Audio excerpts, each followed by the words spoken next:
نحمده ونستعينه ونستغفره ونؤمن به ونتوكل عليه فنعوذ بالله من شرور أنفسنا ومن سيئات أعمالنا من يهده الله فلا مضل له ومن يضلل فلا تجد له وليا مرشدا فقد قال الله تعالى في كلامه المجيد وفي فرقانه الحميد أعوذ بالله من الشيطان الرجيم بسم الله الرحمن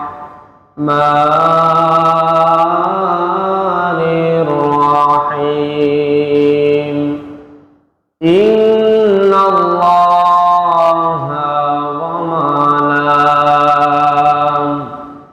وملائكته يصلون على النبي يا أيها الذين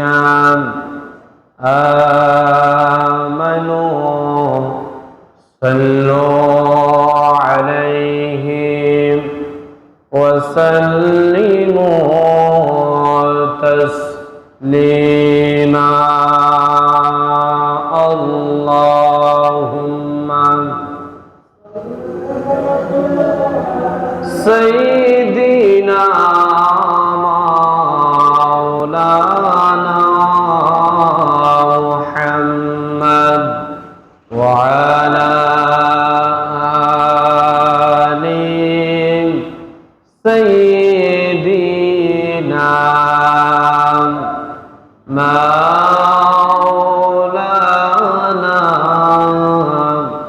محمد হে রাসূল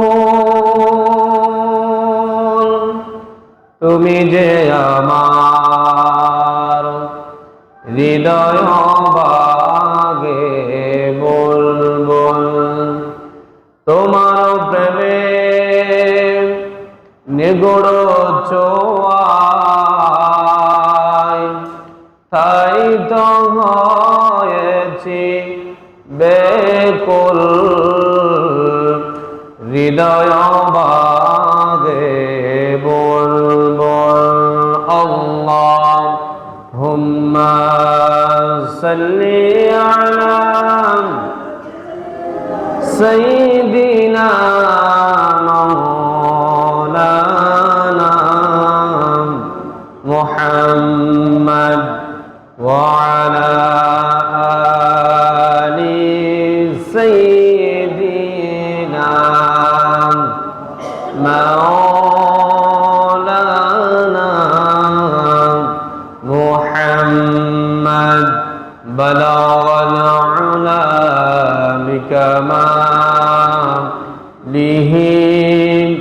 كشف الدجى بجماله حسنت جميع حصانه صلوا عليه وآله मुझे कुछ मिले या न मिले मुहम्मद मिले या शैء जिसे अल्लाह मिले बलगल उलम बिकमालिह कशाफत दूजा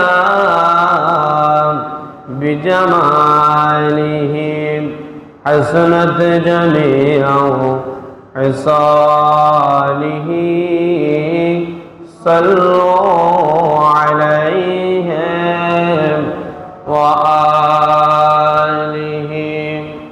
الحمد لله ثم الحمد لله ঐতিহ্যবাহী চরপার্বতী মুন্সিবাড়ির দরজা জামা মসজিদে উপস্থিত অত্র মসজিদের দায়িত্বশীল বৃন্দ, আগত মুসাল্লিয়ানে কেরাম, সপ্তাহের শ্রেষ্ঠ দিন পবিত্র জুমার দিনে আল্লাহ পাক সুবহানাহু ওয়া তাআলা আমাদেরকে মায়া করে ভালোবেসে মোহাব্বত করে তার পবিত্র ঘর মসজিদে সবার আগে আগে আসার, আলোচনায় শামিল হওয়া তৌফিক দান করেছেন। সেই জন্য সে মুনিবের দরবার একবার অবনত চিত্তে হৃদয়ের আবেগ অনুভূতিকে উজাড় করে দিয়ে সিংহের মতো গর্জন করে একবার পড়ি আলহামদুলিল্লাহ। লক্ষ কোটি দরুদ সালাম পেশ করছি ওই মানবতার মুক্তির দিশার সৈয়দুল মুরসালিন খাতামান নবিয়্যিন জনাব মুহাম্মদুর রাসূলুল্লাহ সাল্লাল্লাহু আলাইহি ওয়াসাল্লামের উপর, যাকে আজ থেকে ১৫০০ বছর আগে নবী কিংবা রাসূল হিসাবে প্রেরণ করেছেন, যার পরে কোনো প্রকার নবী কিংবা রাসূল আসে নাই, এখনো নাই, কিয়ামত পর্যন্ত আসবে না। সম্মানিত উপস্থিতি, মুসাল্লিয়ানে কেরাম, আজকে আমাদের জুমার আলোচনার আলোচ্য বিষয় হচ্ছে শাওয়াল মাসের ফজিলত। শাওয়াল মাস আমাদেরকে কি কি শিক্ষা দিচ্ছে সেগুলা সম্পর্কে আমরা আলোচনা করব ইনশাআল্লাহ। যেহেতু আমি গত জুমায় আসি নাই, আজকে হচ্ছে শাওয়াল মাসের দ্বিতীয় জুমা। কত নাম্বার জুমা? দ্বিতীয় নাম্বার জুমা। এই শাওয়াল মাসের মধ্যে কিছু বিশেষ আমল আছে। কি আছে? বিশেষ আমলের কথা আছে। এই জন্য আমরা আজকের আলোচনা থেকে সেই শিক্ষাগুলা নিয়ে যাওয়ার জন্য চেষ্টা করব ইনশাআল্লাহ। আল্লাহ পাক আমাকে বলা, আপনাদেরকে শোনা, শুনে উভয়কে আমল করা তৌফিক দান করুক। সবাই পড়ি আমিন। সম্মানিত উপস্থিতি, মুসাল্লিয়ানে কেরাম, দীর্ঘ ১ মাস আমরা রোজা পালন করেছি। এরপরে আমরা এর পরের মাসে আমরা উপস্থিত হয়েছি, ঠিক কিনা? আল্লাহ পাক যদি আমাদেরকে চাইতো দুনিয়ার জমিন থেকে নিয়ে যেতে পারত। আল্লাহ পাক আমাদের উপরে করুণা করেছে বিদায়, রহম করেছে বিদায় আমরা এখনো দুনিয়াতে বেঁচে আছি, ঠিক কিনা? ঈদের পরেই তো আপনার মতো আমার মতো অসংখ্য মানুষ কবরস্থ হয়ে গিয়েছে। এইরকম আওয়াজ আমাদের কানে কে আসে নাই? আসছে, আসছে। আপনার মতো আমার মতো অসংখ্য মানুষ আল্লাহ পাক দুনিয়ার জমিন থেকে নিয়ে গিয়েছে। তাহলে বুঝতে হবে আপনার উপর আমার উপরে আল্লাহ পাক রহম করেছেন, করুণা করেছেন, দয়া করেছেন বিদায় আল্লাহ পাক আমাদেরকে তার গোলামি করার জন্য এখনো দুনিয়ার মধ্যে রেখে দিয়েছেন। সুবহানাল্লাহ। নবী করিম সাল্লাল্লাহু আলাইহি ওয়াসাল্লাম মুসলিম শরীফের মধ্যে তিনি একটা হাদিস বর্ণনা করছেন। মুসলিম শরীফের মধ্যে যে হাদিসটি এসেছে, নবী করিম সাল্লাল্লাহু আলাইহি ওয়াসাল্লাম বলেছেন, যখন শাওয়াল মাস তোমাদের সামনে চলে আসে, তোমরা সাথে সাথে ৬টা নফল রোজা রাখার জন্য চেষ্টা করবা। সুবহানাল্লাহ। একথা কার? মুহাম্মদ সাল্লাল্লাহু আলাইহি ওয়াসাল্লাম। তিনি বলছেন, রমাদানের পরে 1 মাস তোমরা ফরজ রোজা আদায় করেছো। কি রোজা? ফরজ রোজা আদায় করেছো। এরপরে যেই বাকি 11 মাস আছে, এখানেও আপনি নফল রোজা রাখতে পারেন। ওই রমজান থেকে শিক্ষা নিতে হবে, 1 মাস রোজা রেখে আপনার থেকে এটাই প্রমাণ করতে হবে আমিও আল্লাহর হুকুমে চাইলে গায়রে রমাদানেও রোজা রাখতে পারি, আমি সেই মুসলমান, সেই ঈমানদার। সুবহানাল্লাহ। আমাদের ভিতরে এইরকম শক্তি আছে না নাই? আছে। রোজা রাখার শক্তি নাই? যেহেতু আমরা 1 মাস রোজা রাখতে পেরেছি, তাহলে নফল রোজার তো আমরা অবশ্যই রাখতে পারবো, যেহেতু আমরা আগে ট্রেনিং দিয়েছি। কি দিয়েছি? আগে ট্রেনিং দিয়েছি। মুসলিম শরীফের হাদিস, নবী করিম সাল্লাল্লাহু আলাইহি ওয়াসাল্লাম বলেছেন যে আল্লাহর বান্দারা শাওয়াল মাসের মধ্যে 6টা রোজা রাখবে। কয়টা? 6টা নফল রোজা রাখবে। আল্লাহ রাব্বুল আলামিন বলেছেন আমার বান্দাদের আমলনামায় আমি পুরা 1 বছর যদি নফল রোজা রাখলে যে সওয়াব হবে, আমি এই শাওয়াল মাসের 6টা রোজার সওয়াব ওই 1 বছর রোজা রাখার সমপরিমাণ সওয়াব তার আমলনামায় লিপিবদ্ধ করে দিব। সুবহানাল্লাহ বলবেন না? আল্লাহ বলেছে তুমি গায়রে রমাদান যদি বাকি 11 মাসে তোমরা যদি নফল রোজা রাখো, ওই 11 মাস রোজা রাখলে যে সওয়াব হবে, এই শাওয়াল মাসের 6টা রোজা যদি রাখতে পারো, বাকি 11 মাসের সওয়াব, রোজা রাখার সওয়াব আল্লাহ পাক আপনার আমলনামায় দান করবে। সুবহানাল্লাহ। তাহলে আজকে তো প্রায় এই মাসে মনে হয় 13 দিন 13-14 দিন চলে যাচ্ছে। 13 দিন চলে গিয়েছে মনে হয়। শাওয়াল মাসের আজকে কয় তারিখ? আজকে কয় তারিখ? আজকে কি বার? জুমাবার, শুক্রবার। তাহলে আজকে 12 তারিখ। কয় তারিখ? 12 তারিখ। আগামীকালকে হবে 13 তারিখ, এরপরে 14 তারিখ, 15 তারিখ যেদিন আরবি মাস হবে সেই দিন বাংলা মাসের 1 তারিখ। কয় তারিখ? বাংলা মাসের 1 তারিখ। তো অনেকে হয়তো রেখেছেন, অনেকে হয়তো এখনো রাখতে পারেন নাই নফল রোজা। তাহলে আমরা এই রোজাগুলা রাখার চেষ্টা অবশ্যই করবো, ঠিক কি না? 6টা রোজা রাখতে পারলে সওয়াব কি বললাম? বাকি 11 মাস যদি আপনি নফল রোজা রাখেন, যে সওয়াবগুলো আপনি পেতেন 6টা রোজা রাখলে আল্লাহ পাক আপনার আমলনামায় একই সওয়াব দান করবে। সুবহানাল্লাহ। এই জন্য আল্লাহর কাছে দোয়া করি আমাদেরকে যেন এই 6টা নফল রোজা রাখা এবং মা বোনদেরকে 6টা রোজা রাখার তৌফিক দান করুক। সবাই পড়ি আমিন। এখন কথা আছে, এই নফল রোজাগুলো আমরা কখন রাখবো? কখন রাখলে সওয়াব বেশি পাবো, সুন্নত মতো আদায় হবে? এখানে 2টা মত আসছে। আমাদের মাযহাবের ইমাম আবু হানিফা রাহমাতুল্লাহি আলাইহি তিনি বলেছেন এই 6টা রোজা যদি আপনি মন চায় গ্যাপ দিয়ে রাখতে পারেন, গ্যাপ দিয়ে রাখতে পারেন। ইমাম শাফিঈ রাহমাতুল্লাহি আলাইহি তিনি বলেছেন এই 6টা রোজা ধারাবাহিক রাখতে হবে। কিভাবে রাখতে হবে? ধারাবাহিক রাখতে হবে। তাহলে আমরা যে ইমামকে আমরা আমাদের ইমাম হিসাবে মানি, তিনি হচ্ছেন আবু আজম আবু হানিফা রাহমাতুল্লাহি আলাইহি। তিনি বলছেন এই 6টা রোজা গ্যাপ দিয়েও রাখা যাবে। তাহলে আমরা কষ্ট থেকে মুক্ত পেয়ে গেলাম। হয়তো সপ্তাহের মধ্যে অনেকে ভারী কাজের মধ্যে আমরা নিয়োজিত থাকি, তাহলে আপনি সপ্তাহে 2 দিন রাখেন, শুক্রবার শনিবার রাখতে পারেন। কিন্তু মুহাম্মদ সাল্লাল্লাহু আলাইহি ওয়াসাল্লাম প্রতি সপ্তাহের মধ্যে 2টা রোজা রাখতেন। একটি হচ্ছে সোমবার, আরেকটি হচ্ছে বৃহস্পতিবার। আপনি চাইলে ওই 2 দিনেও রাখতে পারেন। সুবহানাল্লাহ।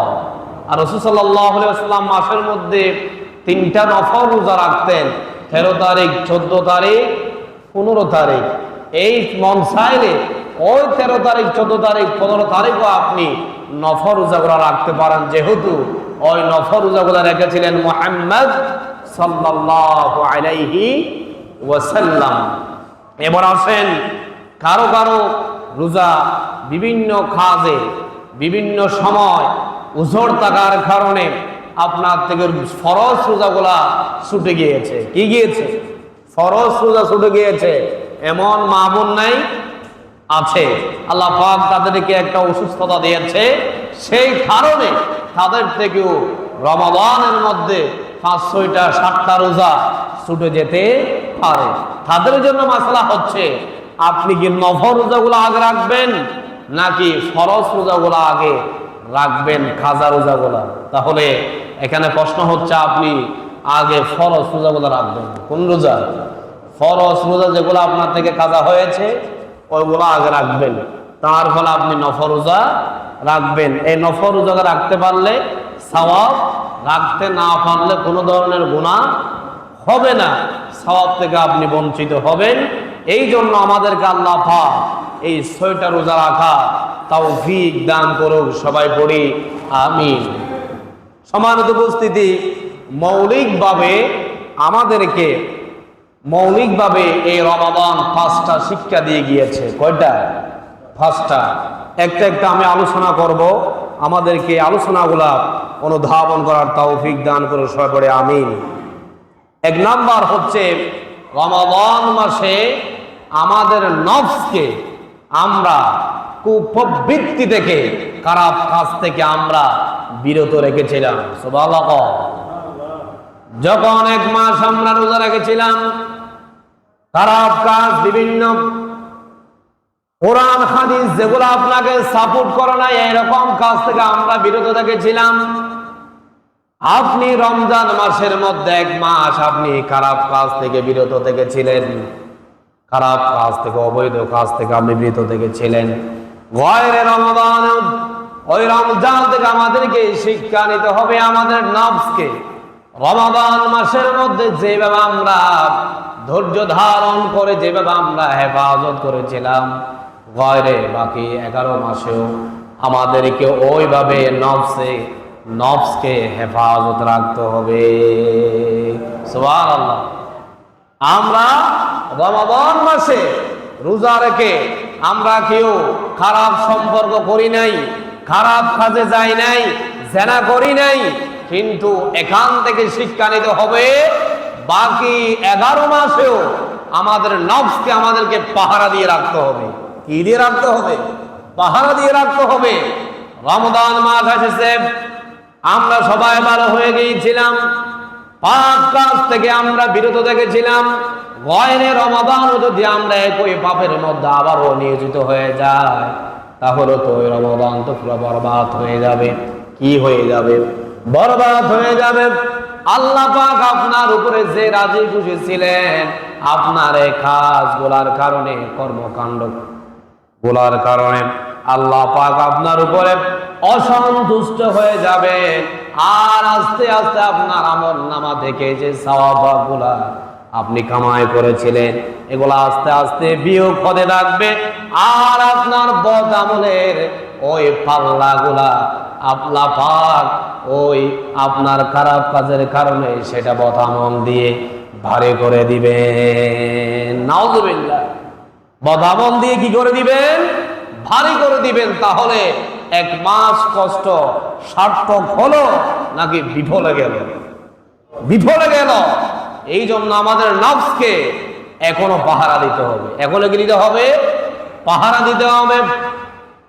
রমজান মাসের মধ্যে আপনি রোজা রেখেছিলেন, পেটে রোজা রাখার পর আপনি এখন হারাম খাচ্ছেন, ওটা আপনার জন্য পেটের রোজা হলো। আল্লাহকে আপনি রাজি খুশি করার জন্য রোজা রাখেন নাই, সেটা শুধু পেটের রোজা, পেটের মধ্যে রয়ে গেল। কোথায় রয়ে গেল? পেটের রোজা পেটে রয়ে গেল। আপনি খানের রোজা রাখলেন, আপনি গয়রে রমাদানেও আপনি সেটা আপনি আর রক্ষা করতে পারলেন না। আপনি খান দিয়ে অশ্লীল গান বাজনা, আপনি অশ্লীল খারাপ কথা কান দিয়ে শুনেছেন, তাহলে বুঝতে হবে আপনার রোজা, খানের রোজাটা, কানের হক আপনি তো আদায় করতে পারলেন না। ঠিক কি না? এই জন্য পেটের রোজা পেটের থেকে গেলে হবে না, খানের রোজা খানে থেকে গেলে হবে না। জবানকে হেফাজত করতে হবে, পেটকে হেফাজত করতে হবে হারাম না গিয়ে। কানকে হেফাজত করতে হবে অশ্লীল কথা না শুনে, আর জবানকে হেফাজত করতে হবে মুখ দিয়ে অশ্লীল কথা না বলে। কথা বলেন ঠিক কি না? এই জন্য আমাদেরকে রমাদান থেকে এই শিক্ষাগুলো নিতে হবে। আগামী বছর আপনি যে আবারও রমাদান পাবেন সেটার কোনো গ্যারান্টি আছে? সেটার কোনো গ্যারান্টি আছে? গত বছর রমজান থেকে রমজান পর্যন্ত আপনার মতো আমার মতো এই মসজিদের মুসল্লি অনেকে চলে গিয়েছে। এখান থেকে আমাদেরকে শিক্ষা নিতে হবে, অমুক ভাই এখানে নামাজ পড়তো, তিনিও তো আজকে নাই। আগামী বছর রমজান আসার আগেও আমি তো এই জায়গার মধ্যে আবারও নাও থাকতে পারি, ঠিক না? এখান থেকে আমাদেরকে শিক্ষা নিয়ে সেই কথাগুলা মনের মধ্যে জাগ্রত করে অনুধাবন করে বুঝে আপনার থেকে গুনার কাজ থেকে কি রাখতে হবে? বিরত রাখতে হবে। এটা হচ্ছে 1 নাম্বার মৌলিক শিক্ষা। এই 1 নাম্বার মৌলিক শিক্ষার ফলাফল আল্লাহ রাব্বুল আলামিন কোরআনে কারীমের মধ্যে বলছেন, ওয়া আম্মা মান খাফা মাকামা রাব্বিহি ওয়া নাহান নাফসা আনিল হাওয়া ফাইন্নাল জান্নাতা হিয়াল মাওয়া। আল্লাহু আকবার। আল্লাহ রাব্বুল আলামিন বলছেন আয়াতের মধ্যে, ও আমার বান্দা, তোমরা যদি আমার হুকুম মতো তুমি তোমার জীবনকে পরিচালনা করো, তোমার জীবনকে তুমি সুন্দর করে পরিচালনা করো, আমি আল্লাহ রাব্বুল আলামিন ওয়াদা দিয়ে গেলাম তোমার জন্য পরকালে আশ্রয়স্থল হিসেবে আমি জান্নাত লিপিবদ্ধ করে দিব। সুবহানাল্লাহ। এই ওয়াদা করেছে কে? আল্লাহ। আল্লাহ বলেছে তুমি যদি আমার হুকুম মতো চলো, তোমার জন্য আমি পরকালে আশ্রয়স্থল হিসাবে তোমার জন্য একটা জিনিস আমি বরাদ্দ করে রেখেছি। সেই জায়গাটার নাম হচ্ছে, সেই দরজার নাম হচ্ছে জান্নাতুল ফেরদাউস। সুবহানাল্লাহ। তাহলে আমাদেরকে অবশ্যই শিক্ষা নিতে হবে প্রত্যেকে, গত মাস থেকে, প্রত্যেকে বিগত মাস থেকে আমাদেরকে কি নিতে হবে? শিক্ষা নিতে হবে। 2 নাম্বার, রমাদান আমাদেরকে শিক্ষা দিয়ে গিয়েছেন ক্ষুধার্ত মানুষের ক্ষুধার যন্ত্রণা ফিল করার আমাদেরকে শিক্ষা দিয়ে গিয়েছে রমাদান। রমাদান মাসে আপনার মতো আমার মতো অনেক মানুষ ক্ষুধার্ত ছিল, গরিব ছিল, ফকির ছিল। আমরা তাদেরকে দান করেছি, সাহায্যের হাত বাড়িয়ে দিয়েছি, তাদেরকে আমরা বিভিন্ন জিনিসপত্র দিয়ে সহযোগিতা করে দিয়েছি। কেন দিয়েছি? রমজান মাসের মধ্যে বেশি দান করলে সওয়াব বেশি পাওয়া যায়। এখন গয়রে রমাদান আমাদেরকে শিক্ষা নিতে হবে, ওই গরিব ব্যক্তি তো 1 মাসও তো ধনী হয়ে যায় নাই, ধনী হয়ে গিয়েছে নাকি? আপনি ফিতরার টাকা, যাকাতের টাকা 100 টাকা 200 টাকা দেওয়ার কারণে ওই ব্যক্তি দলিত হয়ে যায় নাই। গয়রে রমাদানেও আপনার থেকে আমার থেকে সেদিকে খেয়াল রাখতে হবে। আপনি যখন 12টা 1টা 2টা বেজে যায়, আপনার পেটের মধ্যে ক্ষুধা চলে আসে, আপনি তাড়াতাড়ি বাসার মধ্যে গিয়া নিজের পরিবারকে বলে দেন, ফ্রিজ থেকে আজকে মাংসটা বের করে ভাগ করো, এই মাছটা বের করে ভাগ করো, আজকে ভালো করে একটু খানা পরিবেশন করব, আমার পেটের মধ্যে বড্ড খিদা লেগেছে, খিদা লেগেছে। এরকম আমরা বলি কিনা? আপনার থেকে বুঝতে হবে, আপনার যেমন খিদা লেগেছে, আপনার পার্শ্ববর্তী গরিব এতিম মিসকিন তাদেরও তো এরকম খিদা লাগে, কিন্তু তার ঘরের মধ্যে দুপুরের খাবার গুলা জোগাড় নাই, রাত্রের খাবার গুলা জোগাড় নাই, তারা ভালো তরকারি দিয়া মাছ দিয়ে একটু খাবার খাবে, সেই ক্যাপাসিটিও তাদের মধ্যে নেই।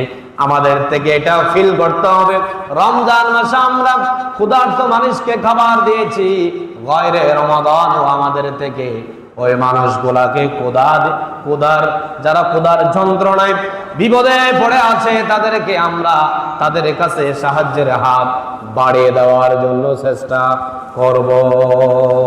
সুবহানাল্লাহ। আল্লাহ পাক আমাদের এই রোজগারের মধ্যে এমন বরকত দান করো যাতে করে আমরা ক্ষুধার্ত ব্যক্তিকে আমরা খাবার দিতে পারি।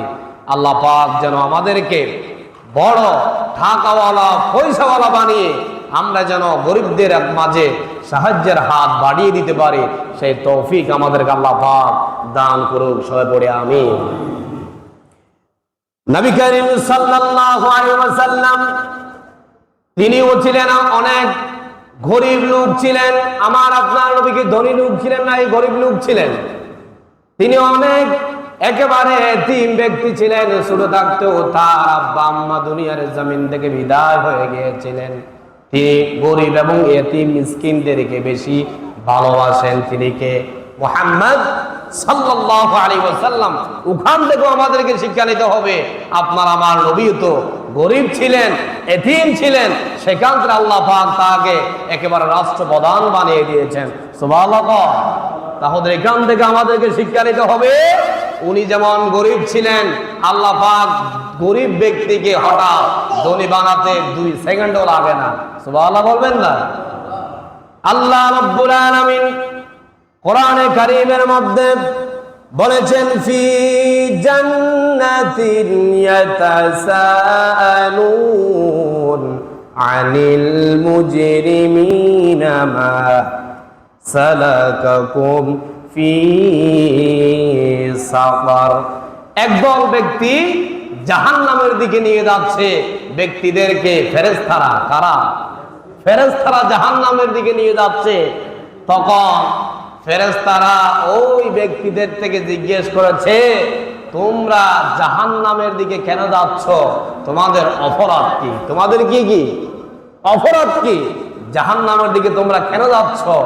তখন ওই ব্যক্তিরা সাথে সাথে উত্তর দিয়েছে, ক্বালু লাম নাকা মিনাল মুসাল্লিন। আমরা তো মুসল্লি ছিলাম না। কি ছিলাম না? মুসল্লি ছিলাম না, মানে আমরা নামাজি ছিলাম না। এরপরে বলছে, ওয়ালাম নাকু নুতঈমুল মিসকিন। আমরা মিসকিনদেরকে খাবার দিতাম না। এই জন্য আমাদেরকে আজকে আল্লাহ পাক জাহান্নামের দিকে নিয়ে যাচ্ছে ফেরেশতাদের মাধ্যমে। কন্না নাউযুবিল্লাহ। তাহলে এটা কোরআনের কথা। কার কথা? কোরআনের কথা। তাহলে জান্নাতে যাওয়ার জন্য নামাজ পড়া লাগবে। জান্নাতে যাওয়ার জন্য এতিম মিসকিন গরিবদেরকে সাহায্যের হাত বাড়িয়ে দিতে হবে। যদি এর বিপরীত কিছু করেন তাহলে আপনার আখিরাতে স্থান হবে কোথায়? জাহান্নামে। কোথায়? জাহান্নামে। তাদের থেকে জিজ্ঞেস করে, আমার আল্লাহ তোমাদের কত আমি টাকা দিয়েছিলাম, পয়সা দিয়েছিলাম, ধন দৌলত দিয়েছিলাম, তারপরও তোমরা কেন গরিব এতিম মিসকিনদেরকে খাবার দাও নাই? ওই গরিব ব্যক্তিগুলো আমার কত প্রিয় ছিল।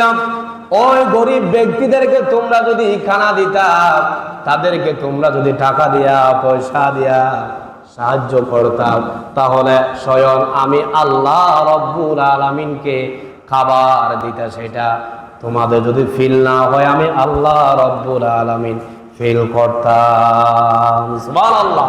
ওই গরিবগুলা খেলে আমার আল্লাহ বলেছে আমি খেয়েছি, আমি এটা মনে করতাম। সুবহানাল্লাহ। তাহলে বুঝতে হবে গরিবদেরকে খাবার দেওয়া এটা কত বড় সওয়াবের কাজ। আমরা এটাকে ঘৃণা করি। সমাজের লোক আছে না নাই? বড় লোক যারা আছে তারা তো টাকা আছে বিদায় গরিবদের সাথে কথাও বলতে চায় না। আছে না নাই? তাদের থেকে আড়াল হয়ে চলার চেষ্টা করে। এইরকম ধনী লোক আমাদের সমাজে আছে না নাই? সমাজ বাদ দেন, রাষ্ট্রের মধ্যে যদি আপনি খোঁজ করেন অনেক লোক এইরকম পাওয়া যাবে। সব সমাজে আবার সব মানুষ আবার খারাপ না, ঠিক কি না? ভালো লোক আছে না নাই? ভালো লোক আছে না নাই? আছে। এই জন্য আমাদেরকে খাবার দিতে হবে কাদেরকে? ক্ষুধার্ত ব্যক্তিদেরকে। কাদেরকে?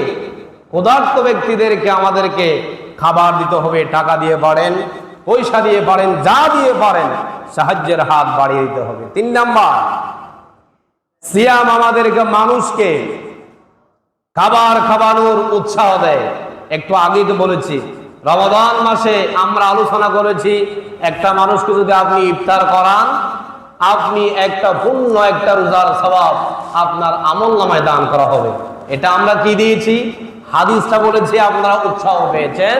এই জন্য আপনারা ডেকে ডেকে মানুষকে কি করাইয়াছেন? ইফতার করাইয়াছেন। গায়রে রমাদানও এইভাবে আপনার থেকে উৎসাহ দিতে হবে, গরিব এতিম মিসকিনদেরকে খাবার দিতে হবে, তাদের পাশে থাকতে হবে এবং তাদেরকে কি দিতে হবে? উৎসাহ দিতে হবে।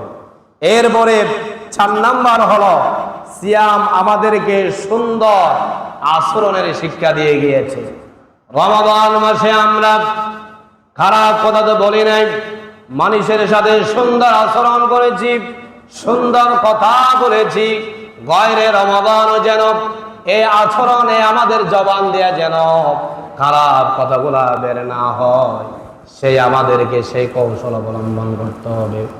আমরা যদি আচরণগুলা যখন লঙ্ঘন করে যখন খারাপ আচরণ করব, আল্লাহ রাব্বুল আলামিন আপনার উপরে আমার উপর অসন্তুষ্ট হয়ে যাবেন। আল্লাহ পাক বলবেন, তুমি তো রমাদান মাস যখন এসেছিল তখন বুজুর্গ হয়ে গিয়েছিলাম, আবেদ হয়ে গিয়েছিলাম, কটক বড় বড় মানুষ সেজেছিলাম। আজকে যখন গায়রে রমাদান চলে এসেছে, তুমি তো ওই শিক্ষাটা রমাদান মাস থেকে নিতে পারো নাই, তুমি তাকওয়া অবলম্বন করতে পারো নাই। এই জন্য আজকে তোমার থেকে পূর্বের কাসরতে আবারও ফিরে যেতে হয়েছে। নাউযুবিল্লাহ। তাহলে আমরা আমাদের আচরণকে সুন্দর রাখবো, আচার ব্যবহারকে কি রাখবো? সুন্দর রাখবো।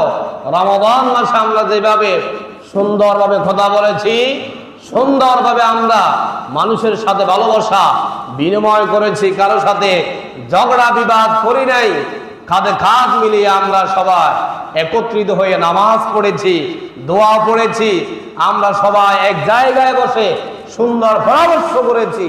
গায়রে রমাদানেও আমাদেরকে এগুলো অব্যাহত রাখতে হবে, ঠিক কিনা?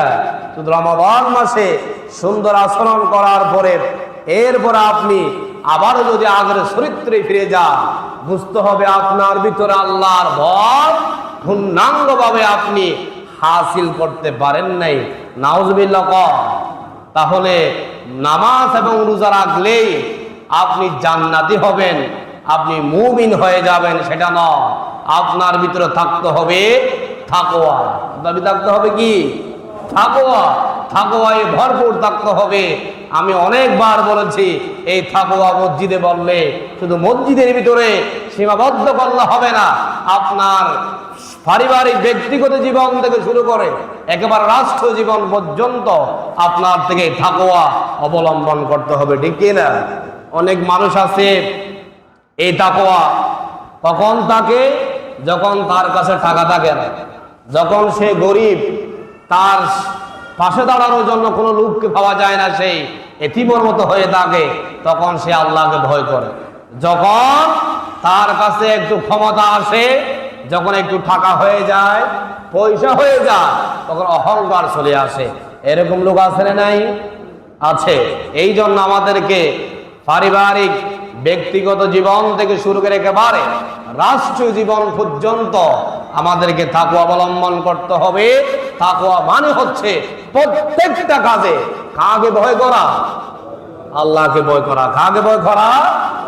আল্লাহকে ভয় করা। 5 নাম্বার, রমাদান আমাদেরকে শিক্ষা দিয়ে যাচ্ছে, সিয়াম আমাদেরকে আল্লাহর আনুগত্য, আল্লাহ এবং আল্লাহ রাসূলের আনুগত্য শিক্ষা দিয়ে গিয়েছে। আমরা রমজান মাসে সব সময় কার আনুগত্য করেছি? কার আনুগত্য করেছি? আল্লাহ এবং আল্লাহ রাসূলের।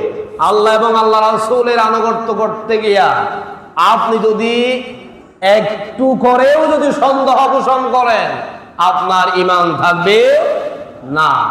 ইয়া আইয়ুহাল্লাযীনা আমানু আতিউল্লাহ ওয়া আতিউর রাসূল। আল্লাহ রাব্বুল আলামিন বলছেন, হে ঈমানদারগণ, তোমরা যখন আল্লাহ এবং আল্লাহ রাসূলের আনুগত্য করতে যাবা, তোমাদের ভিতরে সন্দেহ পোষণ করা যাবে না। অন্ধ হিসাবে আল্লাহ এবং আল্লাহ রাসূলকে মানতে হবে। কাকে? আল্লাহ এবং আল্লাহ রাসূলকে মানতে হবে। তারা যা বলেছে সেটা আপনার থেকে মেনে নিতে হবে। যেটা হারাম বলেছেন সেটা হারাম হিসাবে স্বীকৃতি দিতে হবে। যেটা হালাল বলেছেন সেটা হালাল হিসাবে আপনার থেকে স্বীকৃতি দিতে হবে। যদি আপনার মনের মধ্যে এক ধরনের সন্দেহ যদি আপনি পোষণ করেন, আপনার ঈমান নাই, পুনরায় আবারও নতুন করে আপনার থেকে ঈমান আনয়ন করা লাগবে। এই জন্য রমাদান আমাদেরকে শিক্ষা দিয়ে গিয়েছে আল্লাহ এবং আল্লাহ রাসূলের কি করা? আনুগত্য করা। কি করা? আল্লাহ এবং আল্লাহ রাসূলের কি করা? আনুগত্য করা। সেটা আমাদেরকে শিক্ষা দিয়ে গিয়েছে। ওই আয়াতের মধ্যে বলেছে ওয়া উলিল আমরি মিনকুম, এরপরে তোমরা আনুগত্য করবা কার? আল্লাহ এবং আল্লাহ রাসূলের পরে আনুগত্য করবা তোমাদের সমাজের নেতাদের। কাদের?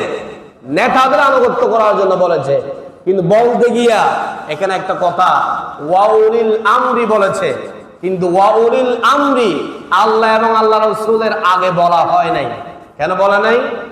আল্লাহ এবং আল্লাহ রাসূলের আদর্শ মানতে গিয়া আপনি সন্দেহ করা যাবে না, কিন্তু নেতার আনুগত্য যখন আপনি করতে যাবেন, আপনি সেখানে সন্দেহ করতে পারবেন, বিবেচনা করতে পারবেন, রিসার্চ করতে পারবেন।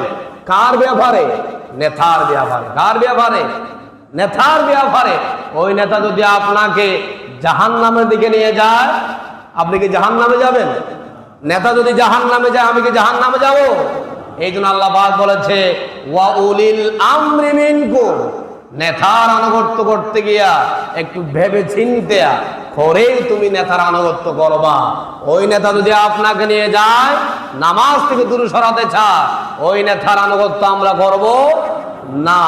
কিছু টাকার জন্য, পয়সার বিনিময়ে ওই নেতা যদি আমাকে বলে আমার সাথে অমুক ঝগড়ার মধ্যে যেতে হবে, তোমার থেকে সেখানে মানুষকে খুন করতে হবে, মানুষকে তুমি হত্যা করতে হবে, তোমার থেকে এত টাকা দেওয়া যাবে তোমাকে, তাহলে কি ওই নেতার আনুগত্য আমরা করব? এইরকম আপনার মতো আমার মতো নামদারি মুসলমান আছে না নাই? নেতার আনুগত্য করে, নেতা টাকা দেয় 30,000 20,000 টাকা কন্ট্রাক্ট করে অমুক লোককে গিয়া হত্যা করে আসো, এরকম নেতা আছে না নাই? আছে। এই জন্য যেই নেতা আমাকে জান্নাত পর্যন্ত নিয়ে দিতে পারবে না, ওই নেতার আনুগত্য আমরা করব না। এই জন্য আল্লাহ পাক একটু ফাঁকা রেখেছেন ওয়া উলিল আমরি মিনকুম। নেতার আনুগত্য করতে গিয়ে একটু তুমি চিন্তা করবা, 1 সেকেন্ড চিন্তা করবা ওই নেতা আসলে আল্লাহ এবং আল্লাহ রাসূলের অনুসরণ করে কিনা, ঠিক কিনা? এই জন্য আমাদেরকে আনুগত্যর শিক্ষাটা নিতে হবে। এই জন্য আমাদেরকে নামাজ এবং নামাজ পড়তে হবে। নামাজ পড়লে আল্লাহ পাক আপনাকে অশ্লীল কাজ থেকে বিরত রেখে দেবেন। তিনি কে? আল্লাহ। তাহলে আমাদেরকে আগে ধরতে হবে কি? ঈমান আনার পর ওয়াইদা তাকাব্বালাল ঈমান ফাফারাদা আলাইহিস সালাহ। যখন আপনি ঈমান এনেছেন, আপনার উপরে সাথে সাথে নামাজ ফরজ করে দিয়েছেন। তিনি কে? আল্লাহ। যার ঈমান নাই তার নামাজ নাই, যার নামাজ নাই তার কি নাই? ঈমান নাই। এই জন্য ঈমানের সাথে নামাজের সাথে সুসম্পর্ক আছে না নাই? আছে। আপনি ঈমান এনেছেন, নামাজ পড়েন না, আপনার ঈমান নেই। নিশ্চিত বলতে পারবেন ওই ঈমান চলে গিয়েছে। কিছু মুসলমান আছে আজকে জুমার দিন এসেছে, আবারও আগামী জুমায় আসবে, মাঝখানে মসজিদ বলেন, ঘরে বলেন, নামাজের সাথে কোনো সম্পর্ক রাখে না। ভাই আপনি চিন্তা করেন, রমাদানে আপনি আল্লাহকে ভয় করেছেন, আল্লাহর আনুগত্য করেছেন, গয়রে রমাদান যদি আল্লাহর আনুগত্য থেকে আপনি দূরে সরে যান, তাহলে আল্লাহ পাক আপনাকে বেঈমান বানায়া দুনিয়ার জমিন থেকে নিয়ে যাবে। আল্লাহ বলেছেন তুমি মুসলমান না হয়ে কবরে আসিও না। কে বলছে? আল্লাহ বলেছে মুসলমান না হয়ে কবরে আসিও না, আগে পূর্ণাঙ্গভাবে মুসলমানিত্ব অর্জন করো। আর মুসলমান হতে হলে আপনার থেকে আগে পরিপূর্ণ মুমিন হতে হবে। কি হতে হবে? মুমিন হতে হবে। মুমিন যদি হতে পারেন নাই, আপনি মুসলমান হতে পারেন নাই, বেঈমান হয়ে কবরে যাওয়া লাগবে। বেঈমান হয়ে কবরে গেলে মনে হয় আপনি দীর্ঘদিন শান্তিতে থাকবেন। দীর্ঘদিন শান্তিতে থাকবেন নাকি অশান্তিতে থাকবেন? অশান্তিতে থাকবেন। কিয়ামতের আলামত আমরা দেখতে পাচ্ছি, দেখতেছেন আমাদের এই যে রাষ্ট্র ফিলিস্তিনের মধ্যে আমরা দেখতেছি যে ইসরায়েলেরা যেভাবে আপনার মতো আমার মতো মুসলমানদেরকে হত্যা করতেছে, এগুলা হচ্ছে কাফের। এগুলা কি? কাফের, মুশরিক। তারা মুসলমানদেরকে হত্যা করতেছে। আর আমরা মুসলমান হয়ে যদি একটু অনুতপ্ত না হয়, তাহলে আমরা মুসলমান হতে পারি নাই। আমাদেরকে অনুতপ্ত হতে হবে, তাদের জন্য দোয়া করতে হবে, যা যা দিয়ে পারি সাহায্যের হাত বাড়িয়ে দিতে হবে। কিয়ামতের আলামতের মধ্যে একটা আলামত আছে, এমন সময় আসবে তোমাদের মুসলমানদের উপরে কাফের মুশরিকরা তোমাদেরকে নির্যাতন শুরু করে দিবে। কি শুরু করে দিবে? নির্যাতন শুরু করে দিবে। এখন আমরা দেখতে পাচ্ছি নির্যাতন অলরেডি শুরু হয়ে গিয়েছে, কিন্তু আপনার উপরও আমার উপরও কোন সময় চলে আসে আমরা কি জানি? আমরা হিন্দু, বৌদ্ধ, খ্রিস্টান যারা আছে তাদেরকে আমরা বন্ধু বানাই, আছে রে নেই? বাজারের মধ্যে যারা সেলুন আছে, এমন দেখা যায় তাদের সাথে একেবারে বন্ধুত্ব হয়ে বন্ধুত্ব করে সে আপনার বাড়িতে আসতেছে, আপনি তার বাড়িতে যাচ্ছেন। এরকম ঘটনা মনে হয় এখানে নাই, আছে রে নাই? মনে করবেন যাদের ভিতরে ইমানের ভয় নাই, যাদের ভিতরে ইমান নাই, এটা আপনার চরম শত্রু। আপনার কি চরম শত্রু? একটা মুসলমান আর একটা মুসলমানের ভিতরে যদি ইমান থাকে, আপনার সাথে কোনোদিন সেই আমানতের খেয়ানত করতে পারে না। যদি ইমান থাকে, যেহেতু অনেকে বলতে পারেন হুজুর তো মুসলমান আরো বেশি করে, বুঝতে হবে তার ইমান নাই। সে যদি আল্লাহকে ভয় করে, আল্লাহর ভয় যদি তার দিলের ভিতরে থাকে, সেই কোনোদিন একটা মুসলমান আরেকটা মুসলমানের সাথে আমানতের খেয়ানত করবে না, ক্ষতি করার চেষ্টা করবে না। কিন্তু যারা বিধর্মী, তারা যতই আপনার সাথে চলো শালীনতার সাথে, তার ভিতরে একটা হিংসা আছড়ে নেই, হিংসা আছড়ে নেই। সে বলে যে হে মুসলমান, হে কি মুসলমান। যদি আপনাকে যদি 10টা অমুসলিম যদি আপনাকে যদি কোনো এক জায়গা পেয়ে থাকে, সেখানে যদি দ্বন্দ্ব হয়ে থাকে, মনে করতে হবে আপনার মৃত্যু সেখানে নিশ্চিত, সেখানে কি নিশ্চিত। এই জন্য আমাদেরকে বিজাতিদের সাথে সম্পর্ক রাখতে হবে, এবং আপনি একেবারে তার সাথে কথা বলবেন না সেটা না, কিন্তু আত্মার সম্পর্ক যেটা, সেটা আপনি রাখতে পারেন না। যেহেতু তার ভিতরে ইমান নাই, সেই অপবিত্র। সে কি অপবিত্র। আমরা তো এখন মুসলমানরা হিন্দুর দোকানে গিয়ে চা খায়, আড্ডা দিয়ে আসরে নেই। আমার এই দিকেও দেখা যায় আমার মুসল্লি ফজর নামাজ পড়ে গিয়েছে আমার মসজিদ থেকে, সেখান থেকে সকালে গিয়ে চার পরোটা খেয়েছে ওই হিন্দুর দোকানে গিয়ে। তো ওই হিন্দু তো পবিত্র, সে আপনাকে যা বানিয়ে দিয়েছে অপবিত্র মানুষের মাধ্যমে আপনি খেয়েছেন, হারাম খেয়েছেন। কি খেয়েছেন? হারাম খেয়েছেন। এই জন্য আমাদেরকে মুসলমানের দোকান থাকতে হিন্দুর দোকানে গিয়ে আমরা কি করব না? খানা পরিবেশন করব না। যেহেতু তার কাছে কি নাই? ইমান নাই। আমাকে মনে মনে ঘৃণা করতে হবে। কি করতে হবে? ঘৃণা করতে হবে। ইমান থাকলে মনে করতে হবে সেই পবিত্র। সে কি পবিত্র। একটা মানুষের কাছে ইমান না থাকলে সে কোনোদিন পবিত্র হতে পারে না। এখন দেখা যাচ্ছে কিয়ামতের আলামতের কথা বলেছিলাম, আমাদের পার্শ্ববর্তী যে রাষ্ট্র কথা বলেছি, ওখানে মুসলমানদের উপরে কি নির্যাতনের স্টিম রোলার চলতেছে। আবার আমাদের দেশের মধ্যে অনেকে ইমাম মাহাদি দাবি করতেছে। নাউজুবিল্লাহ বলেন। ইমাম মাহাদিকে, তার নাম হচ্ছে মুহাম্মদ। তার নাম কি? মুহাম্মদ। আর মাহাদি হচ্ছে আল মাহদি। এটা হচ্ছে টাইটেল। এটা কি টাইটেল? তাকে বলা হবে ইমাম মাহাদি। তার আসল নাম থাকবে মুহাম্মদ। তার আসল নাম কি? এগুলা হাদিসের ইবারতের কথা। আর ইমাম মাহাদিকে আপনি কিভাবে চিনবেন? তার কবলটা থাকবে চওড়া। কবলটা থাকবে কি? চওড়া। নাকটা থাকবে উঁচু। নাকটা থাকবে কি? উঁচু থাকবে।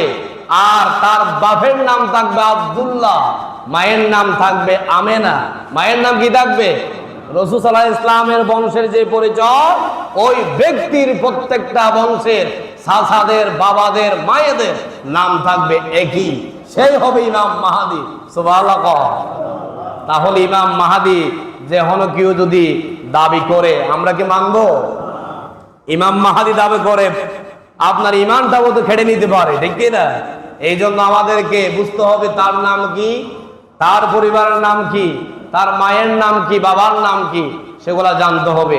এটা বাংলাদেশের মধ্যে, সিলেটের মধ্যে, নোয়াখালীর মধ্যে আবির্ভাব হবে না। ইমাম মাহাদি আসবে আরব কান্ট্রিতে। কোথায়? আরব কান্ট্রিতে। তিনি মদিনায় আসবেন। কোথায়? মদিনায় আসবেন। মদিনায় যখন মানুষেরা তাকে সেবা ধরবে দায়িত্ব দেওয়ার জন্য, তিনি দায়িত্ব নিতে চাইবে না। তিনি মদিনা থেকে পলায়ন করে মক্কায় চলে আসবে। কোথায়? মক্কায় চলে আসবে। মকামে ইব্রাহিমের মধ্যে তিনি ঢুকে থাকবে, লুকিয়ে থাকবে, দায়িত্ব না নেওয়ার জন্য মানুষরা সেখানে গিয়ে তার উপরে ঝাঁপিয়ে পড়বে। সুবহানাল্লাহ। তিনি হচ্ছে ইমাম মাহাদি। আমাদের দেশের মধ্যে আমি অনলাইনে দেখলাম, এই দিন কুমিল্লার একজন নাকি বলতেছে আমি ইমাম মাহাদি। আমাকে আল্লাহ বলেছে তোমার নাম মাহাদি। সে গ্রেপ্তার হয়েছে। আপনারা অনলাইনে অবশ্যই দেখছেন কিনা জানি না। গ্রেপ্তার করে তাকে পুলিশে নিয়ে গিয়েছে। তিনি নিজেকে দাবি করছে ইমাম মাহাদি। এই জন্য ফিতনার যুগে আমরা এখন বসবাস করতেছি। এই ফিতনা থেকে বাঁচতে হলে আপনার বিবেককে, জ্ঞানকে একটু সচেতন করতে হবে, যেন তেন ব্যক্তির কাছে ইমানটা যেন বিক্রি করে না দেয়, সেদিকে আমাদেরকে খেয়াল রাখতে হবে। অনেক বিধর্মী আছে, পাঞ্জাবি পড়বে, মাথার টুপি দেবে, দাড়ি থাকবে, সেই আসলে গ্রহণ পরিচয় আপনি কুচ করবেন, দেখা যাবে সেই হিন্দু, খ্রিস্টান, বৌদ্ধ এইরকম দেখা যাবে। এই জন্য আমাদেরকে কোন ব্যক্তির কাছে সম্পর্ক করতে গেলে তার ডিটেলস আমাদেরকে জানতে হবে, ঠিক কিনা? এখন মুসলমানের চেয়ে হিন্দুরা পাঞ্জাবি টুপি আরো বেশি পড়ে, আছে না নাই? অনেক হিন্দু আছে দাড়ি দেখলে মনে করবেন সেই মসজিদের ইমাম সাহেব, এরকম লাগবে। কিন্তু আপনার থেকে দেখে শুনে তার সাথে সম্পর্ক করতে হবে। সেই সুরতে আসবে, বেশে আসবে আপনার ইমানটা কেটে নেওয়ার জন্য। কি নেওয়ার জন্য? কেড়ে নেওয়ার জন্য আপনার থেকে সচেতন থাকতে হবে। আখরি জামানা এমন জামানা চলে আসবে, আপনার ইমানটা টিকিয়ে রাখতে হাদিসের মধ্যে একটা উদাহরণ পেশ করেছে। হাতের মধ্যে কয়লা, উত্তপ্ত কয়লা রাখাটা সহজ হয়ে যাবে, আখরি জামানার উম্মতদের ইমান রাখা তার চেয়ে আরো কি হয়ে যাবে? কঠিন হয়ে যাবে। আল্লাহু আকবার বলেন। একটা উত্তপ্ত কয়লা আপনার হাতে কি রাখা সম্ভব হবে? এটা রাখা সহজ মনে করবেন, ইমান রাখাটা আরো কি হয়ে যাবে? কঠিন হয়ে যাবে। এই জন্য আমাদেরকে আল্লাহ পাক মুসলমান বানাইয়ে দুনিয়ার জমিন থেকে নিয়ে যাক, সেই দোয়া করে আজকের আলোচনা আমি এখানে সমাপ্ত করলাম। হাযা মা ইনদি ওয়াল ইলমু ইনদাল্লাহ। আসসালামু আলাইকুম ওয়া রাহমাতুল্লাহ।